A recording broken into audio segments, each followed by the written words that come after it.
vous avez une chose.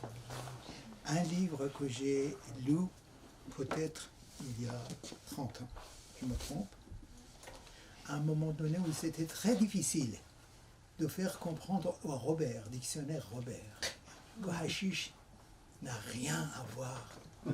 Hashish.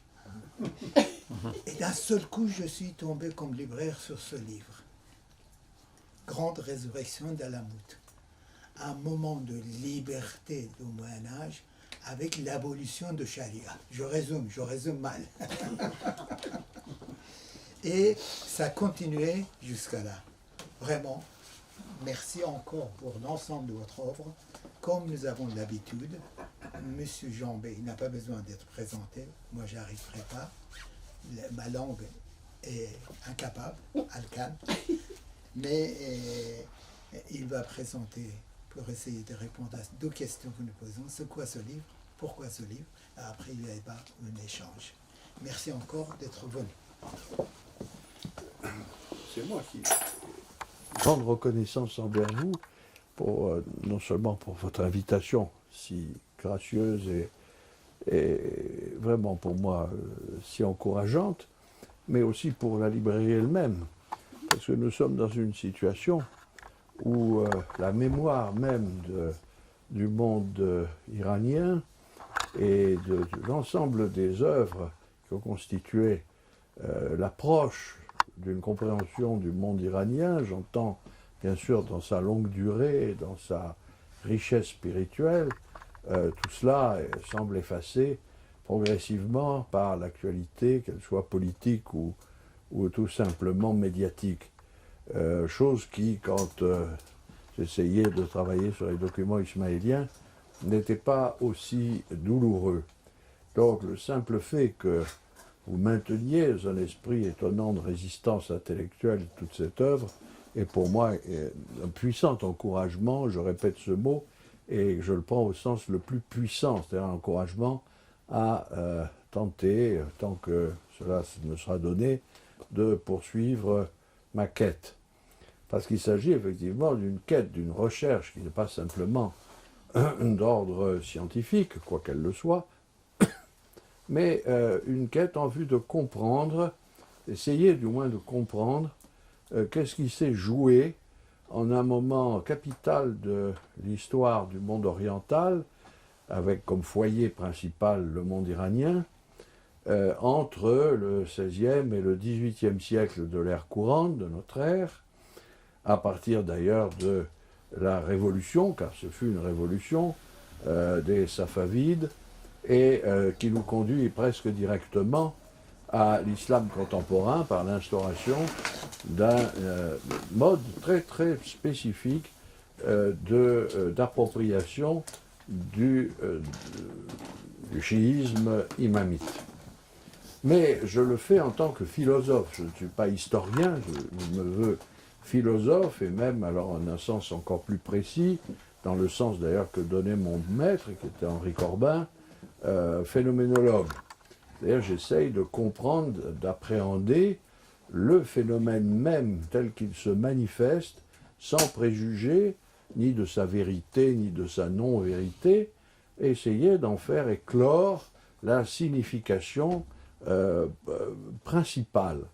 Et donc, c'est à partir de cette, disons, de cette postulation et de cette façon de voir, de cette perspective, qui n'est pas celle, encore une fois, d'un historien au sens de la méthode historico-critique, que je lis les textes. Car pour moi, l'essentiel est de puiser dans les œuvres mêmes, et le plus possible dans les œuvres complètes des grands penseurs, en vue de saisir l'intuition fondamentale qui les guide. Alors, j'en viens à ce livre que j'avais entrevu lorsque j'ai publié Le gouvernement divin, notre livre qui se trouve ici, grâce à vous, présenté sur ce présentoir. En effet, dans ce précédent livre, j'avais abordé essentiellement la métaphysique et la théologie de Mullah Sadra, le plus grand philosophe, sans aucun doute, de l'époque safavide, et probablement le dernier grand philosophe systématique dans l'islam tout entier, et plus spécialement dans l'islam iranien. J'ai eu une intuition à ce moment-là, n'est-ce pas, qui était que on se trompe souvent quand on réduit la question politique en Iran, et plus largement d'ailleurs en terre d'islam, à la question du gouvernement de la cité. En vérité, c'est vrai dans l'œuvre d'un homme comme Farabi, ça l'est déjà beaucoup moins chez Avicenne. Et alors si on s'éloigne de la période dite médiévale, et si on prend en perspective la longue durée de l'islam oriental et du monde iranien, eh bien on s'aperçoit que la philosophie politique disparaît progressivement au profit bien sûr d'une théologie, mais aussi de ce que j'essaye de définir comme une religion philosophique, elle-même définissant, capable de définir la cosmopolitique divine. C'est-à-dire que la politique humaine, la politique dans la cité, a été conçue par des gens comme Mullah Sadra ou d'autres que je vais évoquer, comme un cas particulier et au fond assez limité d'un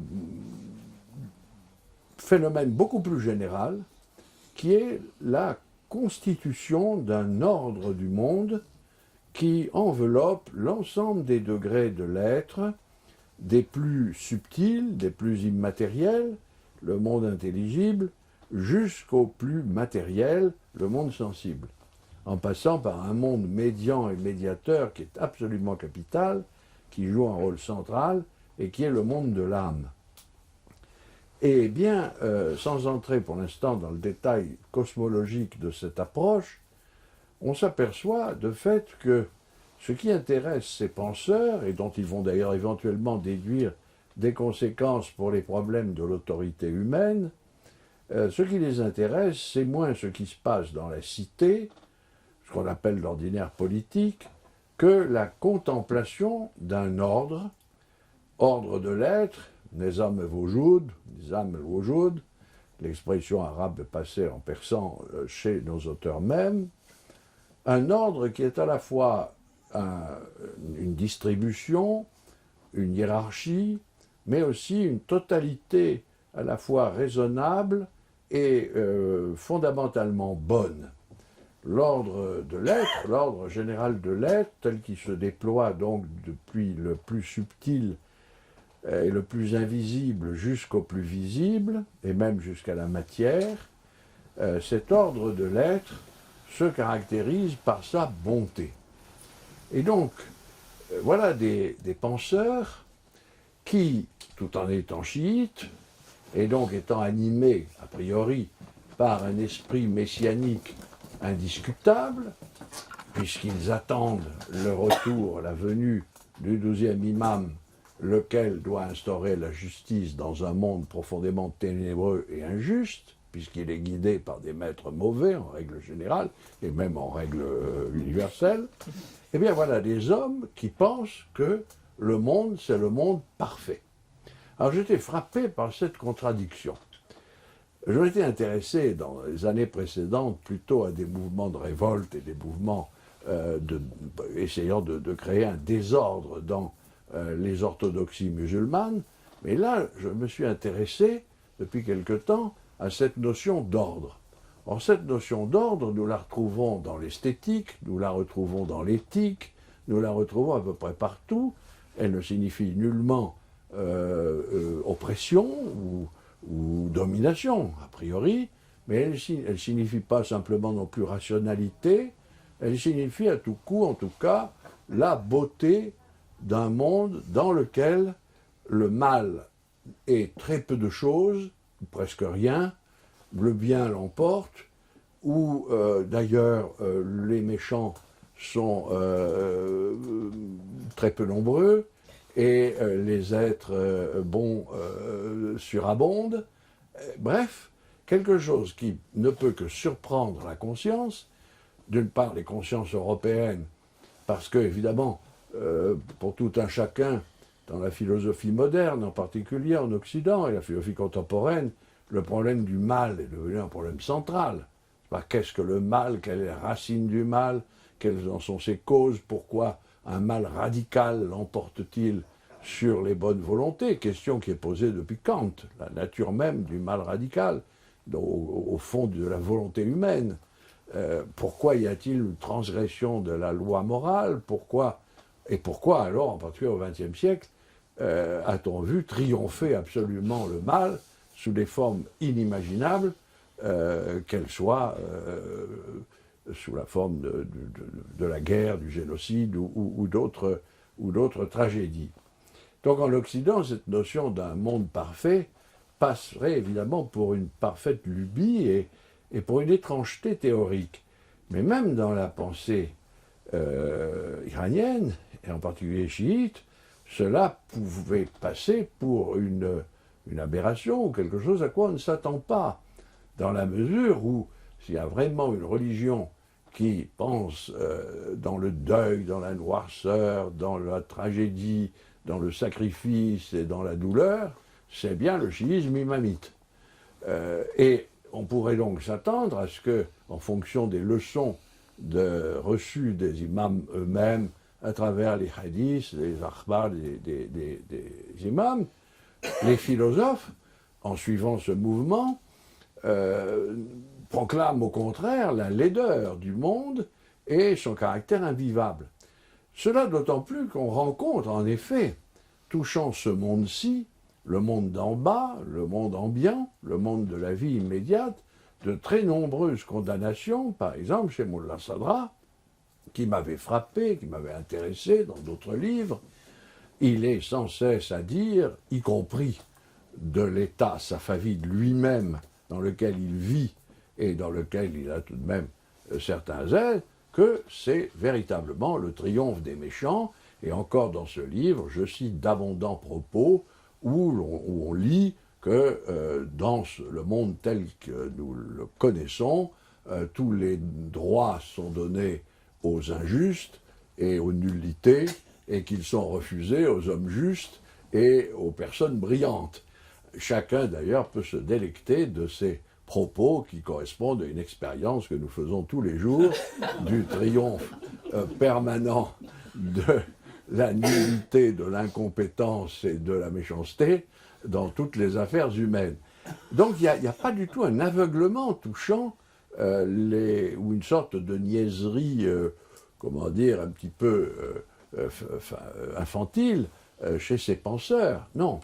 Mais il y a cependant la volonté d'accorder avec ce sentiment très, très dur, très, très violent de l'injustice de ce bas monde, d'accorder avec cela une contemplation sereine du tout, de l'ensemble, de l'univers, et à partir de là, d'en faire la base d'une morale, non pas de la résignation, mais je crois d'une forme de morale de la liberté, d'une liberté assez subtile, alors qui n'a pas grand-chose à voir avec la liberté rebelle des Ismaéliens, mais qui est une forme de liberté intérieure, comme on en trouve chez les néoplatoniciens et chez les stoïciens, et dont au fond la maxime pourrait être la suivante: il faut au maximum préserver la santé intérieure de l'intellect et du cœur, dans la mesure où c'est la seule façon de s'accorder avec un univers qui est foncièrement bon, mais où la région où nous vivons provisoirement est exceptionnellement mauvaise. Cette sorte de tawakkul, d'abandon du vouloir à un Dieu qui est inévitablement bon, est ici pensé dans des termes extrêmement subtils. Encore faut-il donner à tout cela une base métaphysique et philosophique sérieuse. Alors j'ai pris appui sur l'analyse de deux penseurs, l'un qui est très connu, enfin, pour vous, les deux sont bien connus, mais en France, en tout cas, ils sont inégalement connus, et plus généralement en langue occidentale. Le plus connu, c'est évidemment Mullah Sadra. En tout cas, j'ai tout fait de mon côté pour lasser les lecteurs depuis quelques années avec Mullah Sadra. Là, je voulais encore une fois revenir à son œuvre. Je crois que c'est la 7e fois. Peut-être ne sera-ce pas la dernière, parce qu'elle est inépuisable, et j'expliquerai pourquoi tout précisément ici il s'imposait. Mais j'ai voulu commencer ce livre par l'analyse systématique d'un autre penseur iranien de l'époque safavide, qui est même le fondateur de ce que M. Corbin appelait l'école d'Ispahan, c'est-à-dire Mir Damad. Alors Mir Damad est beaucoup moins bien traité que Mullah Sadra. Son œuvre, certes, est publiée, mais elle n'est pas traduite. Elle est relativement maltraitée par les chercheurs qui n'y comprennent souvent pas grand-chose, de la faute même du grand Mir Damad, qui a tout fait pour camoufler ses pensées dans une langue arabe impossible, alors qu'il écrit un persan magnifique. Il y a là une volonté d'ésotérisme de laquelle il faut tenir compte.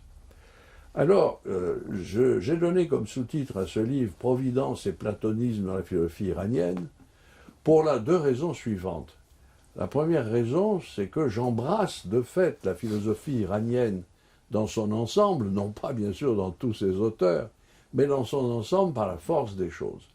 Parce que ces deux penseurs de l'époque safavide, Mir Damad et son élève et ami Mullah Sadra, citent, commentent, reprennent à leur compte et repensent tout l'héritage de la philosophie iranienne, disons au moins d'Avicenne jusqu'au XVIIe siècle. C'est-à-dire on a 7 siècles de pensée à travers des très grands noms, Sohrawardi, bien sûr Nasseruddin Tosi, Bahmaniar et d'autres, qui apparaissent dans leurs œuvres précisément pour essayer d'analyser cette notion de l'ordre de l'être et la notion de la providence dont je vais parler. La deuxième raison, c'est qu'on a ici quelque chose de spécifique à cette région iranienne de la philosophie en terre d'islam, qui est la combinaison du legs des interprétations des propos des imams, qui sont reçus par nos auteurs, premièrement. Deuxièmement, la prévalence et la préférence accordée à des textes platoniciens, bien qu'ils soient souvent attribués à Aristote, mais là je n'entre pas dans le détail que j'étudie dans le livre, je prends les grandes lignes. Textes platoniciens et en particulier la version arabe de la paraphrase de Plotin placée sous le nom d'Aristote qu'on appelle théologie d'Aristote ou du pseudo-Aristote. Mais aussi de textes platonisants ultérieurs. La simple présence d'ailleurs de Sohrawardi, qui est un penseur platonicien avéré, est là pour nous le démontrer. Et justement, ce qui est spécifique ici, c'est bien malgré la présence de penseurs qui se réclament plutôt de la pensée péripatéticienne, comme Avicenne, eh bien c'est la domination d'un platonisme iranien qui surprend souvent les spécialistes européens de Platon, mais qui les intéresse énormément. J'ai eu l'occasion de travailler avec des spécialistes réputés de Platon et du néoplatonisme, et l'un d'entre eux, l'un des plus éminents, je crois pouvoir le citer, M. Luc Brisson, me disait « vos écrivains, vos philosophes sont des gens bizarres. » Tenez ces penseurs iraniens pour bizarres. Mais ils m'enseignent énormément. Ils me font comprendre les textes grecs remarquablement. Et ça m'a frappé. Il s'est constitué effectivement un platonisme iranien spécifique, ce qui ne veut pas dire qu'ils soient expressément fidèles au dialogue de Platon, mais ils en reprennent l'esprit à travers le peu de textes néoplatoniciens dont ils disposent et sur lesquels ils s'appuient. Alors j'en viens maintenant au cœur, au contenu même de l'ouvrage. Je ne vais évidemment pas résumer les chapitres ni vous astreindre à entendre l'ensemble des raisons, mais au moins vous dire comment j'ai procédé et ce que vous pouvez éventuellement trouver dans cet ouvrage. Alors d'abord, la notion de providence, elle est centrale pour comprendre la cosmopolitique divine. Si on a affaire à un monde parfait, il faut qu'il soit le fruit de la providence. Or, la providence va apparaître chez nos auteurs, non pas comme un concept vague, mais comme un concept central. Et j'ai remarqué, par exemple chez Mirdamad, comme chez Mullah Sadra, que les propos sur la providence, qui tiennent des fois dans des traités de 300 pages, donc qui sont extrêmement développés, viennent à la fin de leur somme métaphysique, c'est-à-dire viennent conclure toute la dimension théologique des ouvrages. Ça n'est donc pas un domaine vague, c'est le domaine d'un attribut essentiel de Dieu. Là, c'est la première chose. La deuxième chose, c'est que nos auteurs vont jusqu'à dire, non pas simplement que la providence, Enayat, est un attribut divin, ce qu'il est, mais ils vont jusqu'à en faire l'essence divine elle-même. Alors comment concevoir que Dieu est le provident, selon d'ailleurs un nom divin présent parmi les noms divins majeurs, El-Qayyum en arabe, El-Hayy Al-Qayyum, le vivant, le provident, car Al-Qayyum désigne en Dieu ce qui à la fois se maintient dans l'être par soi, s'érige dans l'être, et ce qui fait se lever dans l'être et se maintenir dans l'être tout ce qui est créé par Dieu, c'est-à-dire tout ce qui n'est pas lui. Donc, dans la notion de providence, on atteint à l'essence même, non pas simplement d'un Dieu créateur, mais d'un Dieu émanateur. Et ici, pour nos deux penseurs, le principe divin est essentiellement le principe d'une émanation, d'un flux, et évidemment, ce qu'ils étudient, ce sont les différentes étapes, les différentes strates par lesquelles ce flux bénéfique, qui est le flux même de l'être, se déploie et constitue des hiérarchies qui elles-mêmes sont bénéfiques. Alors qu'elles soient bénéfiques, ça se vérifie dans tous les domaines, et là je ne peux pas trop détailler, mais j'étudie en détail la façon dont cette providence prend soin de toute chose en vertu d'une règle unique qu'on vérifie dans tous les détails, que parfois très amusant, qui est que le supérieur prend soin de l'inférieur. C'est quelque chose d'ailleurs que la pensée politique moderne a complètement laissé de côté, mais qui pour nos penseurs est quelque chose d'absolument essentiel. Le supérieur, que ce soit celui qui possède le sultanat, le pouvoir, l'autorité, ou que ce soit n'importe quelle entité qui est d'une nature excellente et meilleure qu'une entité inférieure, et surtout toute cause prend soin de son effet. Et tout ce qui est en bas jouit de la bénévolence et du bienfait qu'il reçoit de ce qui est en haut. C'est évidemment un modèle politique, je l'étudie en détail, un modèle qui est très frappant aujourd'hui, qui est le modèle d'une monarchie organisée et bénéfique, évitant l'injustice et, pourrait-on dire, toutes les causes de renversement de l'ordre. Mais c'est aussi une manière de penser qui nous est aujourd'hui en Occident très peu accessible, selon laquelle pour concevoir ce qui est inférieur, il faut concevoir ce qui est supérieur. On ne peut pas concevoir ce qui existe en bas et qui est inévitablement précaire, fini, malheureux, voué à une certaine déficience, sans concevoir quelque chose de plus beau, de supérieur et qui possède en lui une nature excellente.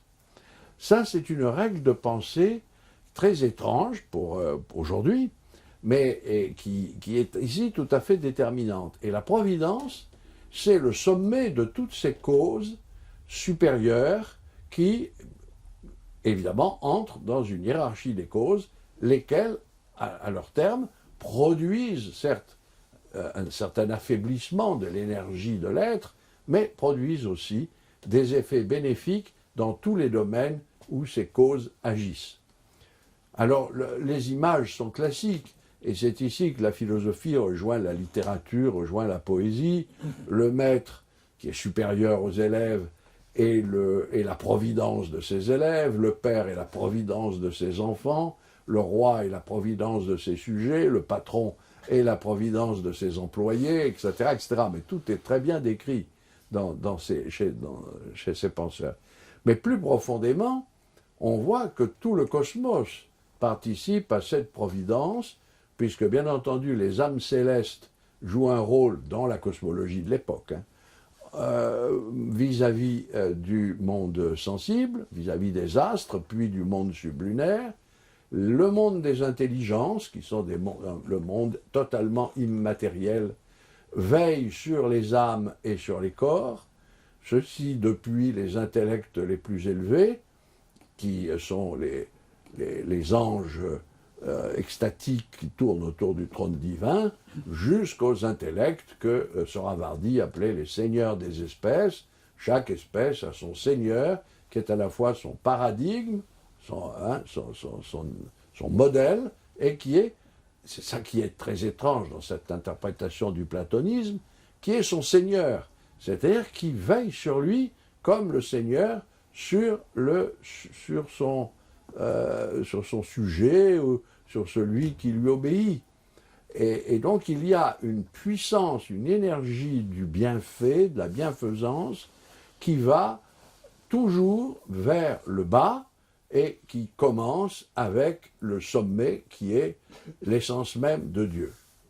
Alors cette structure, je l'ai étudiée chez Emir Damad de telle sorte que vous verrez se déployer, je crois, à peu près tous les concepts de sa philosophie à cette occasion, et cela dans un dialogue permanent avec Avicenne.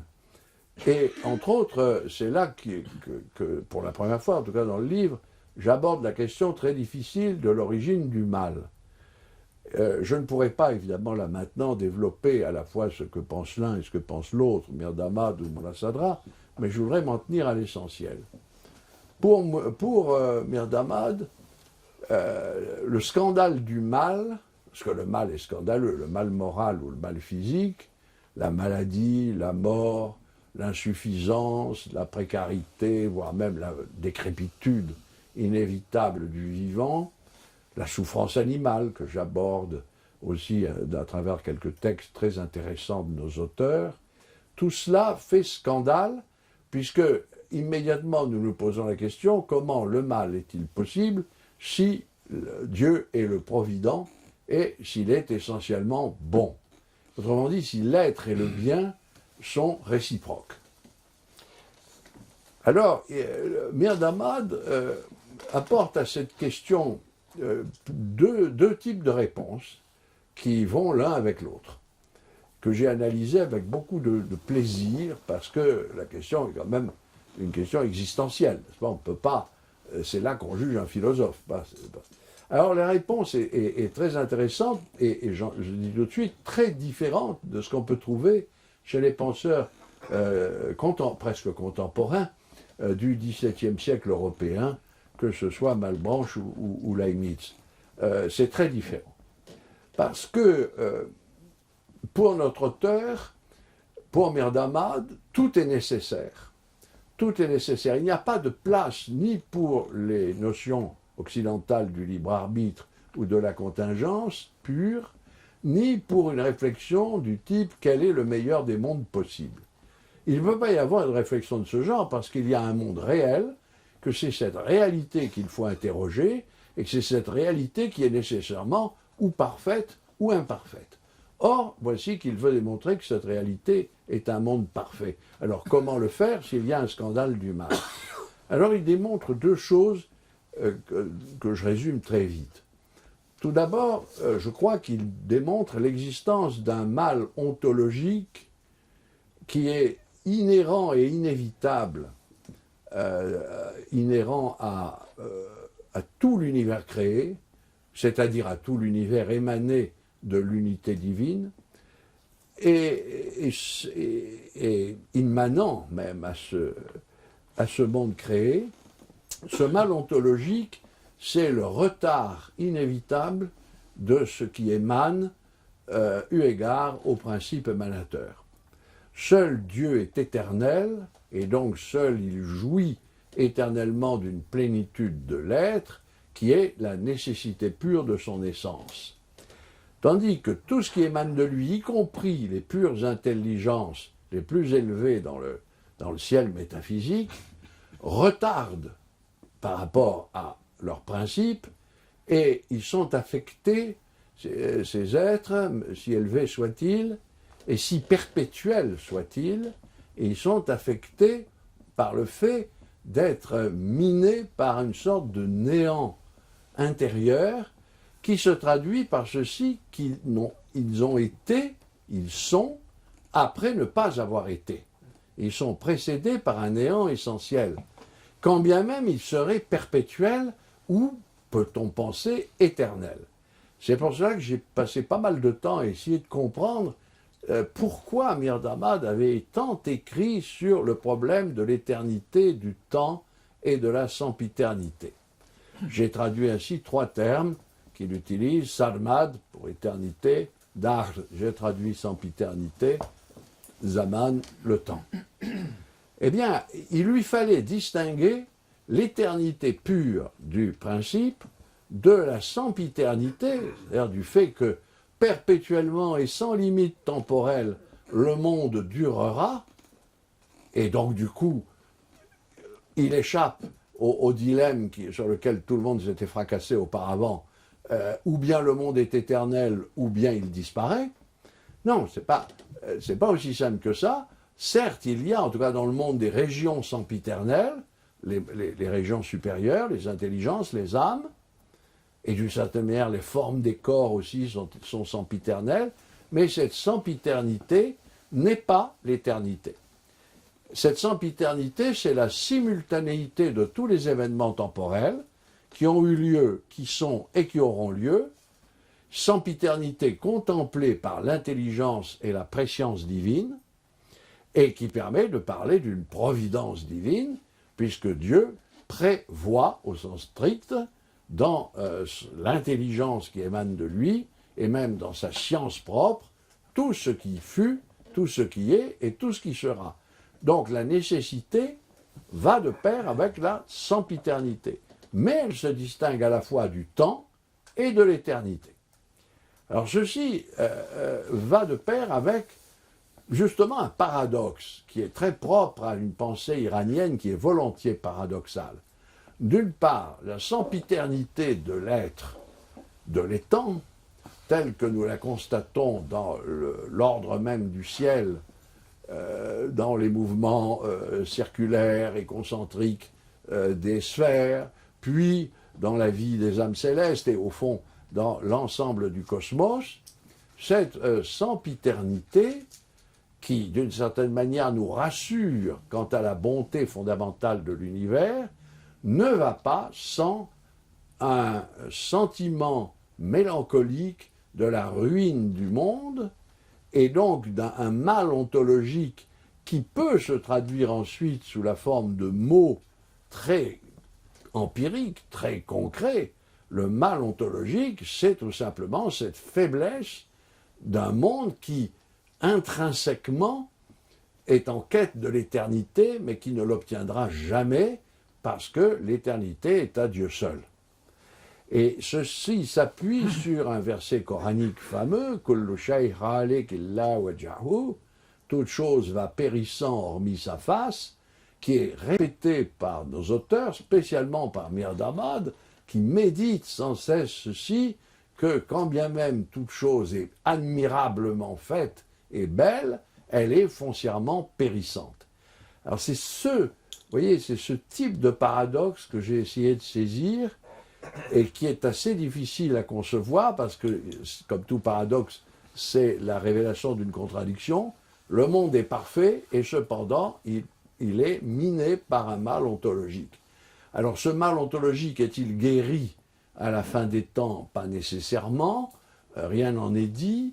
Il est guéri au niveau des intellects parce que Dieu, selon une expression de Merdamad, acquitte le monde intelligible de sa dette métaphysique, et foncièrement, il y a une sorte d'optimisme qui fait que la fin de toute chose ne peut être qu'un retour en Dieu, en l'un, et donc foncièrement un bonheur.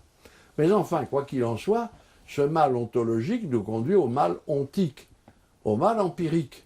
Le mal empirique, c'est la vieillesse, l'ignorance, la mort, l'injustice, etc., etc. Et puis c'est aussi les accidents empiriques de l'existence. Les exemples fameux, n'est-ce pas, du gel des arbres fruitiers jusqu'au turban de l'ami de Dieu qui flambe, qui prend feu par mégarde, et s'il y a des bougies allumées. Et bien, tous ces phénomènes peuvent être regroupés sous la notion même d'un mal ontique ou empirique. Alors là, notre auteur, s'appuyant sur Avicenne, n'a de cesse de montrer que les mots sont toujours accidentels. Je ne développerai pas parce que je l'expose très en détail, c'en est même parfois un tout petit peu comique. Il y a une véritable cascade d'accidents. Dieu ne veut pas, ne décrète pas le mal si ce n'est par accident. Il ne prédestine personne au mal si ce n'est par accident. Les maux n'arrivent ensuite que par accident. Et d'accident en accident, il faut nous habituer à voir dans les mots quelque chose, au fond, qui n'a rien de substantiel. Et surtout, le mal n'existe pas. Ce qu'on appelle le mal n'existe pas, parce que sinon il s'appellerait le bien, car tout ce qui existe ne peut être qu'un bien. Et donc notre auteur résiste à tous les courants dualistes ou atomistiques, et il démontre à quel point, et c'est ça son idée fondamentale, le principe de toute chose ne peut pas être accusé de la création du mal. Il y a là un optimisme métaphysique qui m'a beaucoup intéressé. Malgré ce que peuvent dire certains hadiths des imams, et même contre eux, j'y suis allé très délicatement sur ce terrain-là, Dieu ne crée pas le mal. Dieu ne crée pas le mal.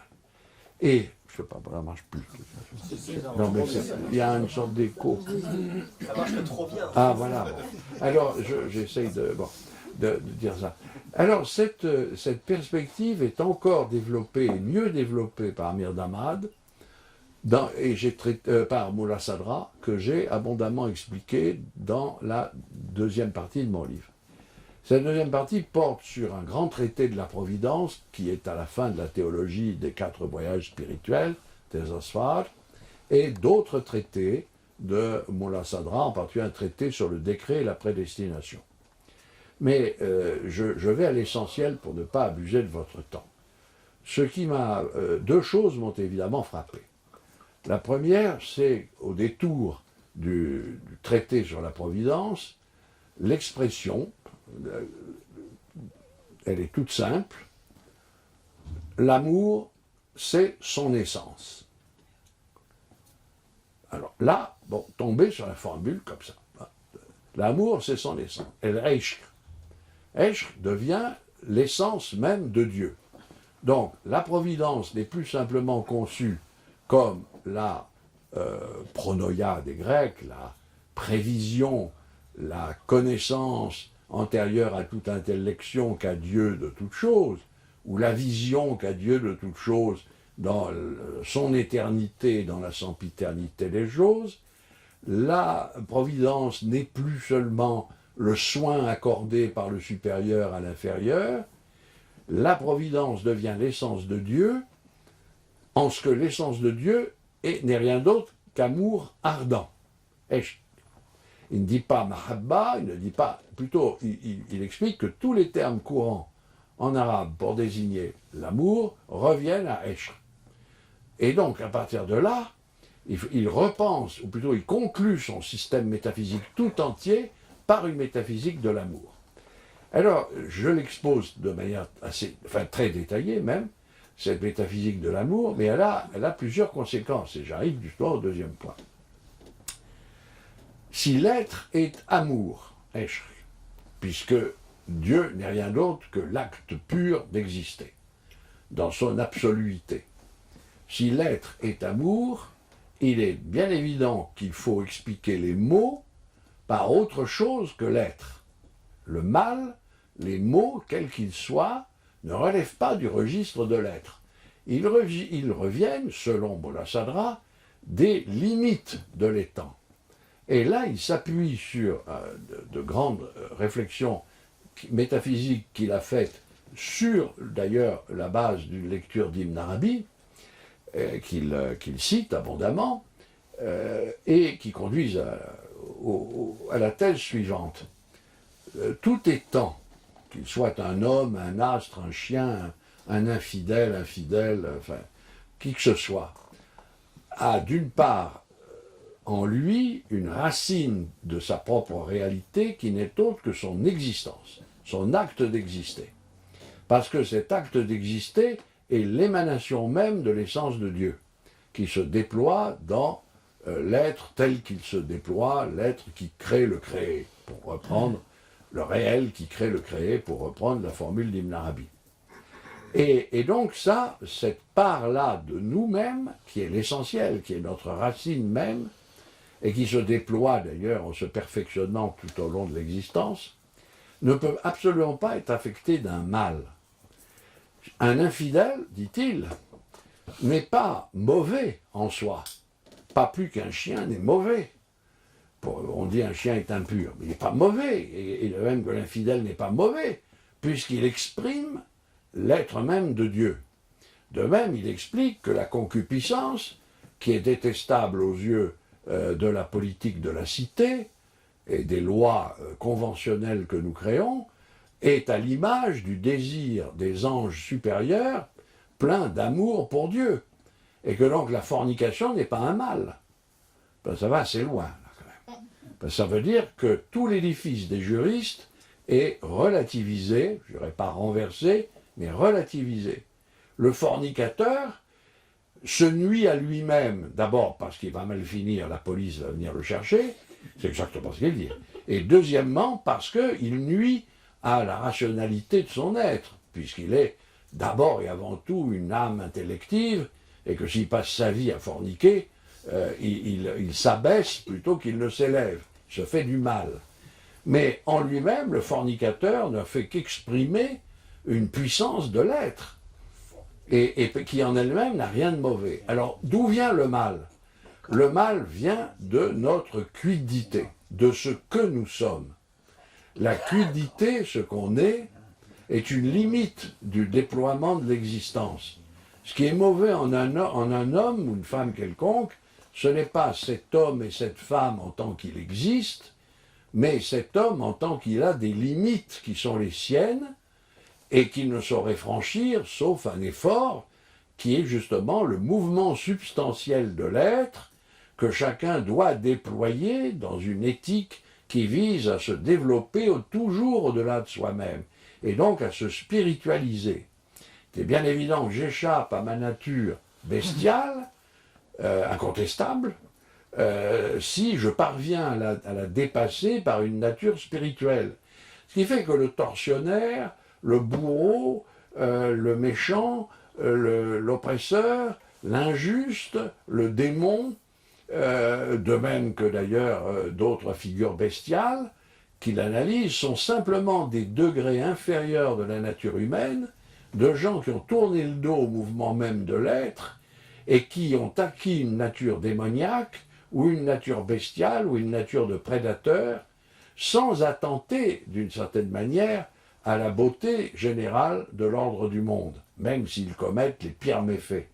En effet, et c'est le point sur lequel je conclurai, à travers toute cette analyse de l'amour, de l'être et du mouvement substantiel de la vie, car une vraie doctrine de la vie ici chez Mullah Sadra, ce qui est présent, et je l'explique en détail à travers certains textes que j'ai mis en lumière, c'est cette thèse éthique et même religieuse, voire politique, tout à fait fondamentale.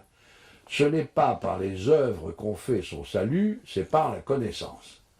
Il l'explique dans un commentaire de hadith des imams, qui eux-mêmes sont des commentaires de versets coraniques bien connus, et il le dit clairement.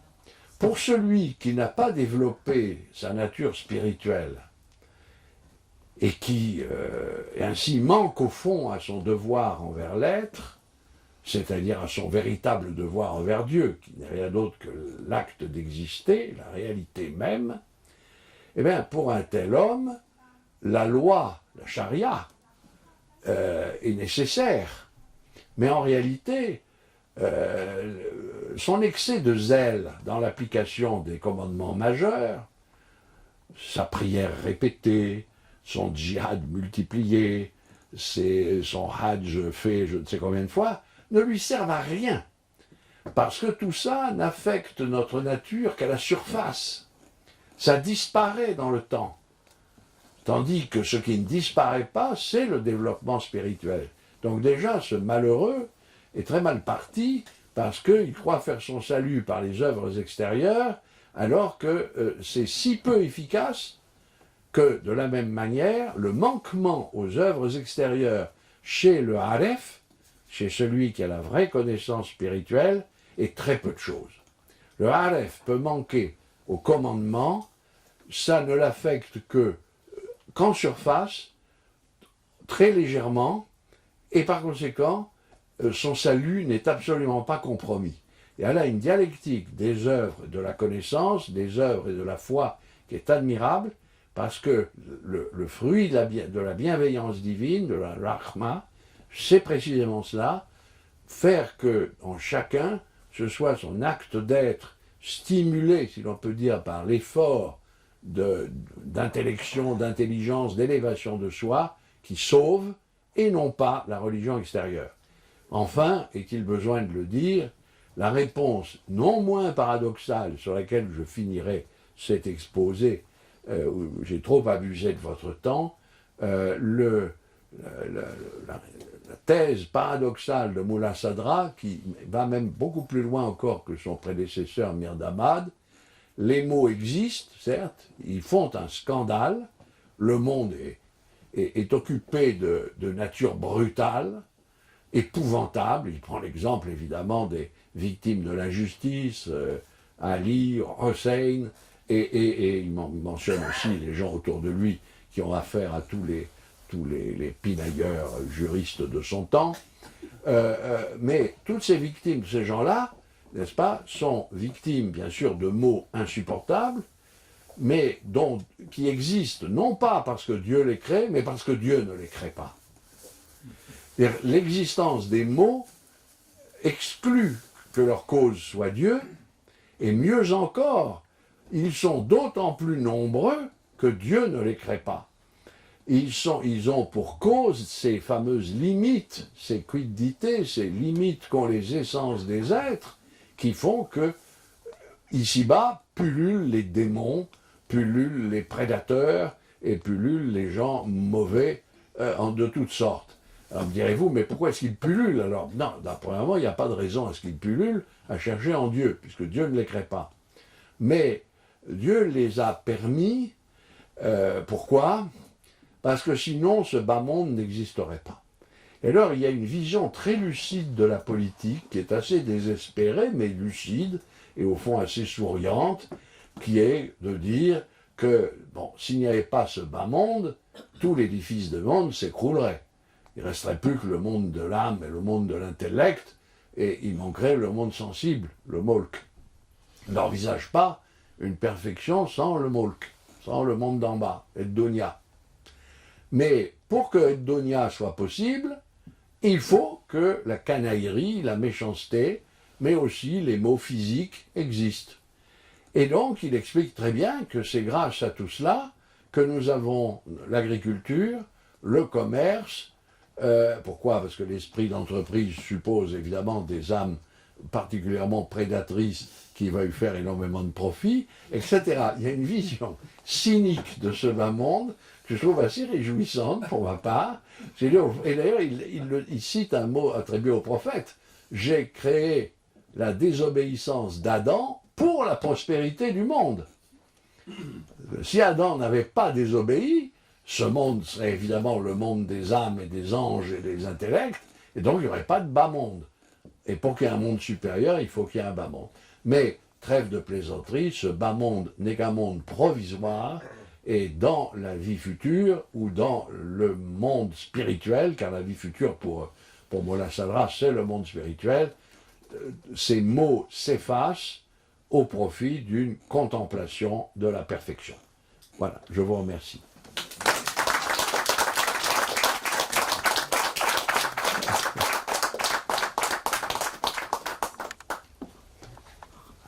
Merci.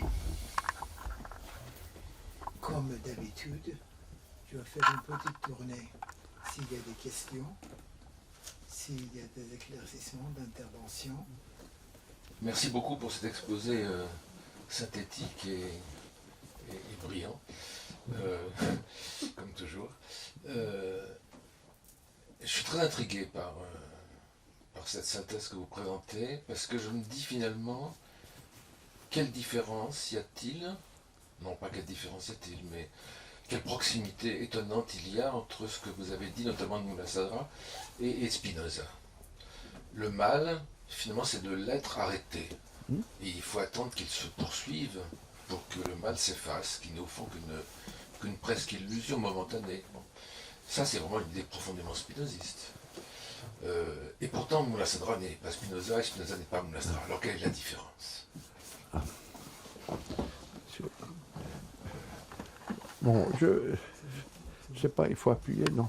Non.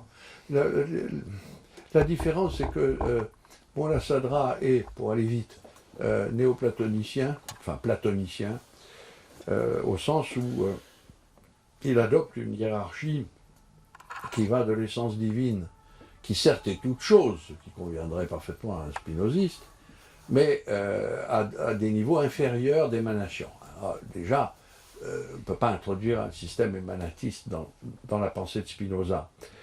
Mais j'ai moi-même pensé à cette proximité dans un travail antérieur, je l'ai mentionné, en tout cas selon une certaine lecture de Spinoza, et vous avez parfaitement raison.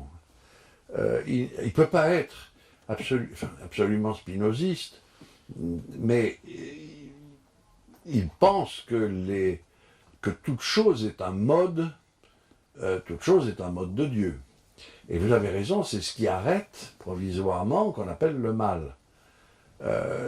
Et donc, quand vous dites tout mal est illusoire, c'est là peut-être qu'il se différencie de Spinoza, pour qui quand même le mot nature a un sens très différent de ce qu'il a chez Moula Sadra.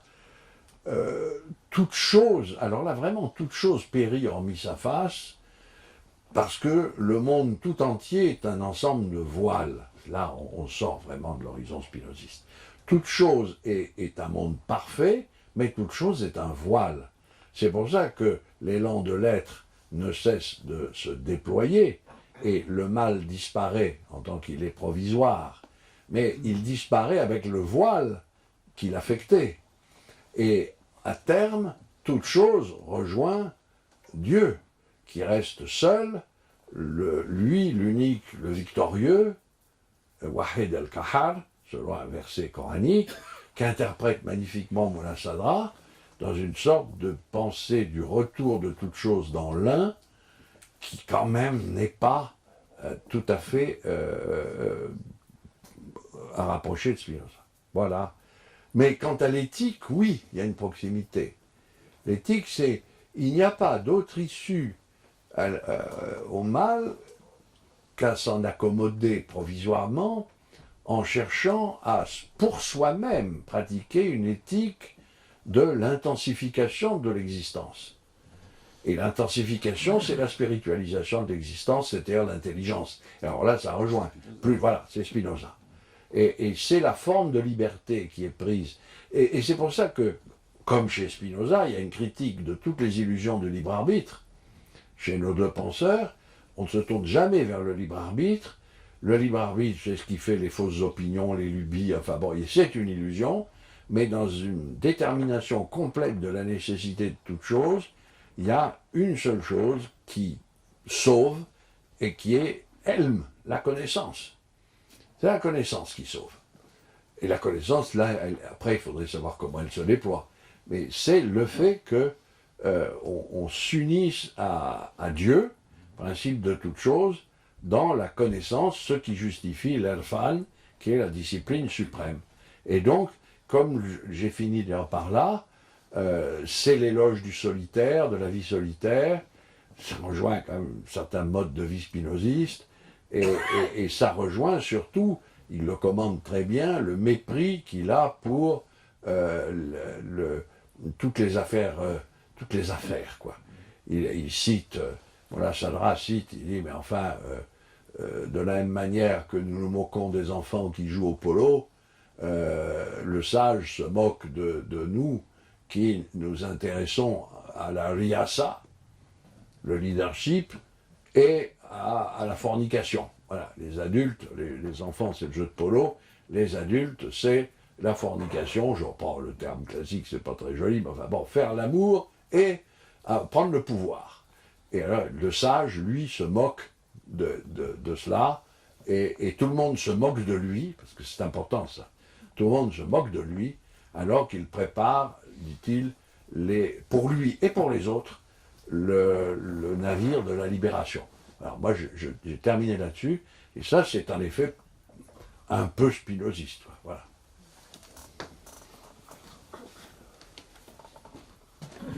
Moi, je suis un peu déroutée par la notion d'être incréé, je veux dire, de ces êtres qui n'auraient pas la grâce. A priori, je pourrais dire, je les conçois un peu comme ça. Je voulais savoir s'ils sont récupérables ou pas en acquérant la connaissance. Ou alors, ils sont perdus pour toujours.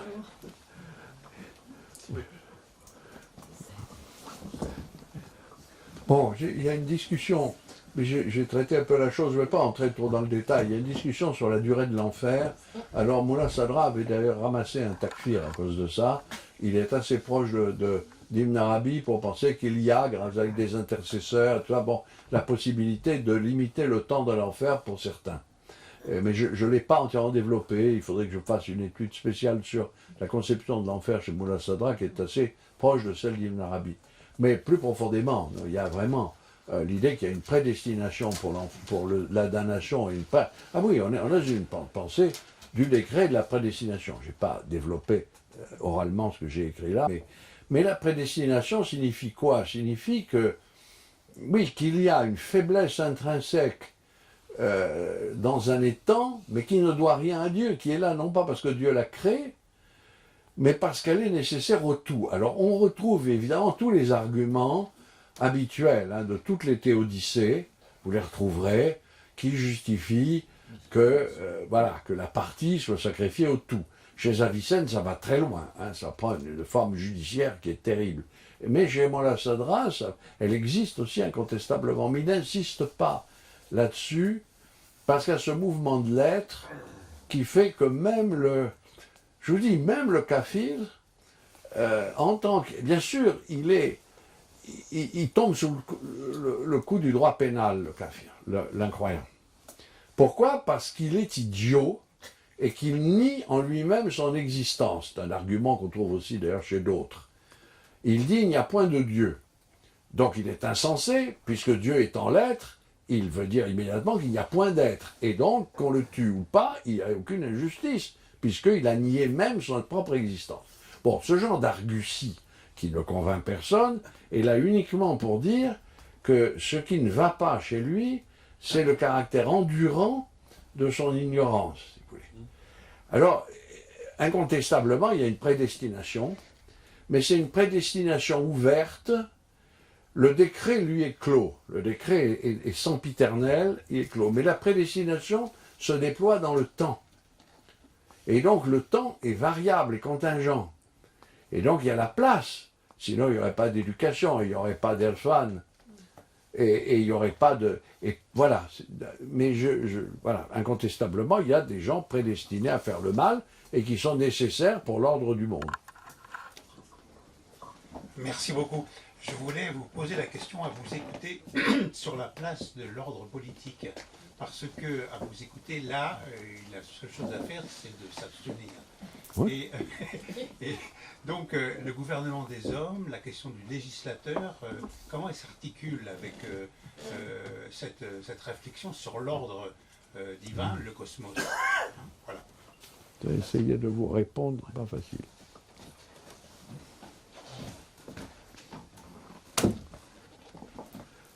D'abord, les deux penseurs, enfin c'est quand même les deux plus grands de l'époque safavide, sont acquis aux certitudes suivantes.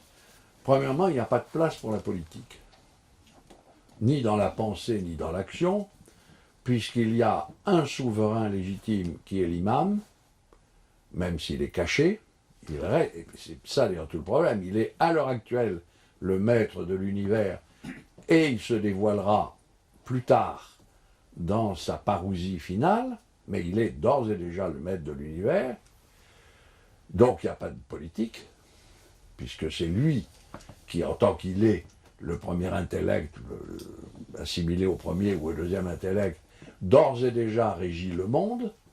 Et donc derrière la providence divine, il y a évidemment la providence du Caïn, du résurrecteur. Et deuxièmement, il n'y a pas de place pour la politique, parce qu'il y a le roi. Alors j'ai travaillé cette question de la théologie politique dans un des chapitres, je ne cite ici qu'un aspect. Il y avait une difficulté, vous voyez, mais dans aucun des textes de Mir Damad, chez Molla Sadra c'est encore mieux parce qu'il n'y en a pas, ou quasiment pas sur la politique, parce que chez Mir Damad il y en a, on ne parle jamais du roi. Or, Mir Damad est à la cour de Shah Abbas, il est un des plus grands commensaux de Shah Abbas, il est impossible qu'il n'ait pas idée de ce qui se passe dans l'Empire safavide, pas possible. Alors j'ai fini par comprendre que le roi n'a pas d'autorité légitime, si on le compare évidemment à l'imam, mais qui joue un rôle absolument essentiel dans le dispositif providentiel. Il retarde la venue du 12e imam. Il est celui qui, pendant tout le temps de l'attente, de l'espérance, accommode le temps à la sempiternité. Sempiternellement, ce sont les imams qui règnent. Mais dans le temps, l'imam s'est occulté, occultation majeure, et il ne reviendra qu'à la fin des temps. Donc il y a un temps vide où il faut qu'il y ait quelqu'un qui à la fois occupe au nom de l'imam les postes d'autorité, mais sans se substituer à lui, et qui, d'autre part, retarde le moment en question, c'est-à-dire empêche toute hâte messianique aberrante. Et c'est pour ça que j'ai démontré que Mir Damad était tout le contraire de Khomeini. C'était vraiment une pensée dans laquelle, heureusement, il y a le roi, parce que c'est ainsi qu'on peut maintenir un ordre politique décent, juste, surtout quand il y a les philosophes autour du roi, et une attente eschatologique. Mais la tragédie, pour quelqu'un comme Mir Damad, ce serait un régime où on détruirait le pouvoir royal, parce qu'alors l'imama, que deviendrait-il? Il resterait dans le ciel, sempiternel, ou alors il aurait un représentant factice, un juriste quelconque, ce qu'on a vu, et alors qu'est-ce qui se passe? C'est la ruine du chiisme, c'est la destruction même de la structure chiite. Et la structure chiite, c'est l'attente du moment eschatologique. Et donc, je pense, moi je n'ai pas écrit là, je pense que la doctrine de la Valayat Tefari est une hérésie, un petit peu d'ailleurs semblable à certaines hérésies qu'on a connues dans le monde juif, autour du sabbatéanisme, des choses comme ça. Je crois qu'on pourrait beaucoup attirer des écrits de Scholem sur le sabbatéanisme pour comprendre la forme de nihilisme qu'il y a dans la pensée de Khomeini. Et en tout cas, ces penseurs qui ne visent absolument pas à détruire le chiisme imamite sont très sensibles à ceci, que la politique, c'est l'affaire du roi. Mais du coup, vous soulignez une chose qui est très vraie, ça n'est plus une philosophie politique. On a une théologie politique, une théologie des autorités politiques, mais certainement pas une philosophie politique comme on a dans les traités de Falabi, par exemple. Merci beaucoup, c'était très, très intéressant, très instructif. Je me posais la question effectivement j'ai dit un peu sur la question de la cité politique, mais en vous entendant comme vous avez répondu. J'avais une autre question sur ce que vous avez dit sur la question du sacrifice, sur cette représentation effectivement du deuil éternel. Qu'est-ce qu'on peut, qui est d'une actualité, comment s'articulent ces questions? Ah oui.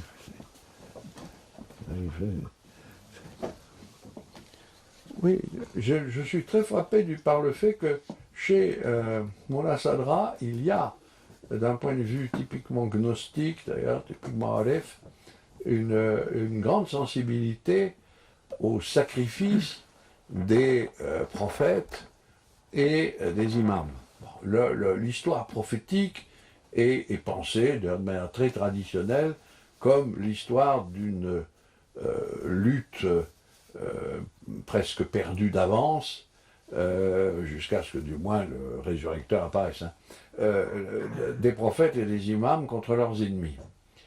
Il y a évidemment tout ça est sur fond de lutte contre les Ottomans. Il faut quand même situer tout cela dans le cadre de la révolution safavide elle-même, qui a commencé par un mouvement insurrectionnel effrayant d'ailleurs, couvrant toute la région, et qui était un mouvement de résistance à un ordre qui d'ailleurs n'est même pas encore pleinement institué, puisque le califat ottoman viendra pour répondre au pouvoir royal safavide.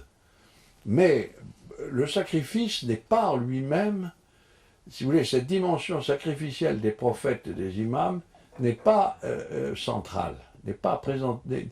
Ça n'est pas une religion sacrificielle qui est présentée ici. Ce qui m'a frappé justement, c'est sur le fond de l'édifice royal de Shah Abbas et de ses successeurs, s'édifier une pensée de l'ordre qui congédie toutes les formes de messianisme temporel. Alors ça m'a d'autant plus frappé que moi je me suis intéressé à des courants messianiques auparavant, et j'ai été surpris de voir le messianisme chiite alors évacué complètement, ou en tout cas renvoyé aux limites de la pensée. Ce qui intéresse, c'est de contempler la beauté de l'ordre, et donc toute cette logique sacrificielle, ce deuil permanent et perpétuel du chiisme n'existe pas là, n'existe pas. Et d'ailleurs, il pense plus universellement que cela. Il y a vraiment une métaphysique du monde qui ne s'adresse pas seulement à leurs coreligionnaires. Voilà. En tout cas, c'est très différent. Le ton est au contraire plein d'optimisme. Plein d'optimisme.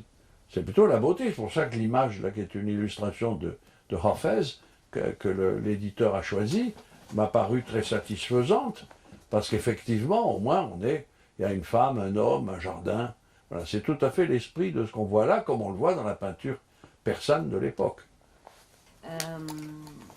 Je vous remercie pour votre exposé très profond. Il m'a posé plein de questions. Je vais essayer de formuler pour cette proximité vers Wahed, l'un tout seul, si on peut le supposer. Quels sont les moyens pour y arriver? Est-ce que c'est Irfan? Est-ce qu'il y a des étapes à franchir? Et vous avez employé aussi le mot connaissance, l'intelligence, certaines intelligences. C'est quelle sorte de connaissance? C'est connaissance de soi, c'est se connaître soi-même pour arriver à cette unité de soi-même où l'amour, enfin la beauté, on peut retrouver autre chose que la vie d'un monde. Écoutez, je ne peux pas, là, développer tout ce que vous venez de dire, qui se retrouve. Il y a deux choses qu'il faut noter. D'abord, l'un, qui ne fait qu'un avec l'être, puisqu'il y a réciproque ici de l'un et de l'être, se déploie, il effuse. Et donc, il est à la fois transcendant et immanent. Je ne reviens pas, mais pour la définition de l'ontologie de la providence, c'est tout à fait essentiel. Et le deuxième réponse, c'est que seule, aux yeux de nos auteurs, seule une personne prédestinée et élue peut remonter, si je puis dire, dans un merlage, une ascension complète vers l'un, et cette remontée prend la forme d'une disparition, d'une extinction, d'un fana. Et c'est le propre, en particulier pour ces auteurs, de l'imam Ali. Alors, je suis en train de travailler sur, parce que ça, il y aurait dû y avoir 3 auteurs, mais là l'éditeur considérait que c'est déjà assez gros comme ça. Le troisième étant Qazi Saïd Koumi, sur lequel je travaille beaucoup. Et Qazi Saïd Koumi explique très très bien que c'est Ali qui entre littéralement, alors qu'il est le dernier voile qui sépare de Dieu, et qui entre dans l'unité, en tout cas une sorte d'effraction de l'unité divine. Pourquoi? Parce qu'il s'efface entièrement. Il s'anéantit. C'est le paradoxe de la réalisation dans l'anéantissement de soi, le fana intégral. Quant aux autres, ceux qui n'ont pas cette élection divine, non, ils se contentent de l'intellection, mais d'une intellection qui est celle de l'Irfan. Et là, il faudrait tout développer. J'avais essayé de voir ça dans mon bouquin sur le philosophe et son guide, ce que pouvait être la conception chez Molla Sadra de cette démarche. À laquelle, justement, pour laquelle il doit beaucoup à d'autres aussi. Mais en tout cas, le salut par l'intelligence, le salut par la connaissance, vaut à tous les degrés. Parce que la nature humaine est essentiellement celle d'une âme intellective, d'une âme dotée de logos, nafs natika. C'est pas très original, hein, c'est très présent dans toute la philosophie islamique et dans d'autres. Hein, simplement, c'est même l'héritage d'Aristote. Et donc, c'est ça qui fait le salut à tous les degrés. En tout cas, ça n'est pas l'application. Il ne dit pas qu'il faut... Attention, il n'abolit pas les commandements divins, parce qu'alors là, il serait déjà... il n'existerait plus. Hein.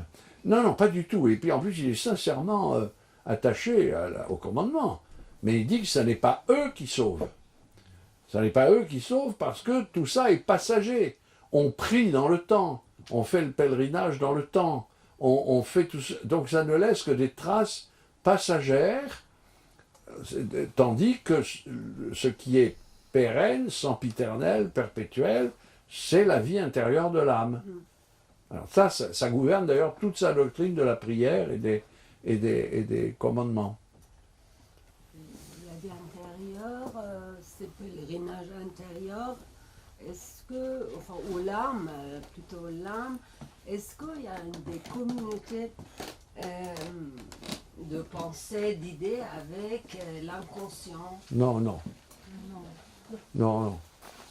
Non, c'est plus... Non, c'est l'idée. Là aussi, voilà des phrases. Alors on m'avait dit, où est-ce que vous avez trouvé ça? Je l'ai trouvé, puis je l'ai commenté.